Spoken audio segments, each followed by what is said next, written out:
All right, my next guest says, pay no attention to the new poll I'm about to reference, but it does show Donald Trump with a steady lead in a head-to-head rematch against President Biden, putting Trump at 49%, Biden at 43%. But my next guest goes as far as to say that you can't co-sign that poll, and even the ones showing Trump losing, and just consign it to the flames. He insists Biden is still the man to beat in 2024. Just to tell you who I'm talking about, it's Professor Alan Lichtman, who's correctly predicted 9 of the last 10 elections. And the one he got wrong, 2000, he argues he actually got right, since Al Gore beat George W. Bush in the popular vote. So if not the polls, what's he using as his barometer? Well, Lichtman says we should follow his 13 keys to the White House. Now, they're all listed here for you, and they include things like incumbency and third-party candidates, the state of the economy, and, of course, social unrest. Now, if 6 or more go against the party in the White House, its candidate will lose. Fewer than 6, its candidate will win. So where do things stand right now? Let's bring in Alan Lichtman to talk all about it.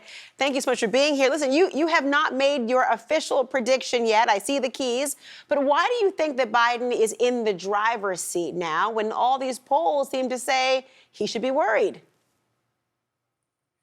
Remember, all the polls told us that Hillary Clinton would win in 2016. I predicted Trump would win. In 1988, as late as May and June, George H.W. Bush was trailing his opponent, Mike Dukakis, by 18 percentage points. He went on to win handily. Polls are snapshots. They are abused as predictors.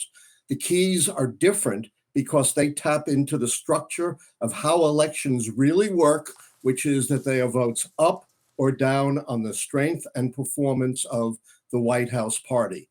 Now, why does Biden have an advantage? Yeah. We hear all this consternation. There should have been a younger candidate. But look at this.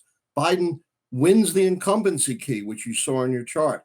He wins the contest key because he's not seriously opposed for the nomination. That means 6 more of my keys would have to fall to predict his defeat. Right now, he only loses 2.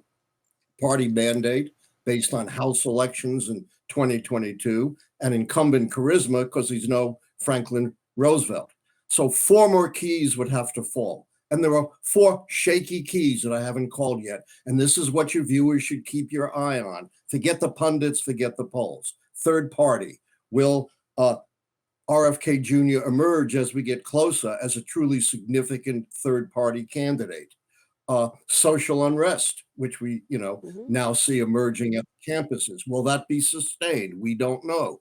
And of course, foreign failure and success, which depend upon what's going to happen in the Middle East and in Ukraine. All 4 would have to go against Biden to predict his defeat. That's possible, but not highly likely.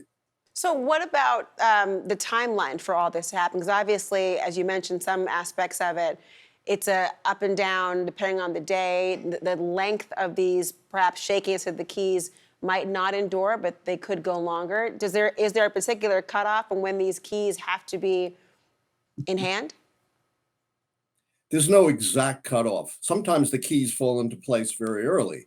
I predicted the hard to call 2012 election in 2010. But right now, because things are so fluid, I can't make a final prediction. But I will tell you, when you can have me on again, I expect to make my final call in early August, like I did in 2020.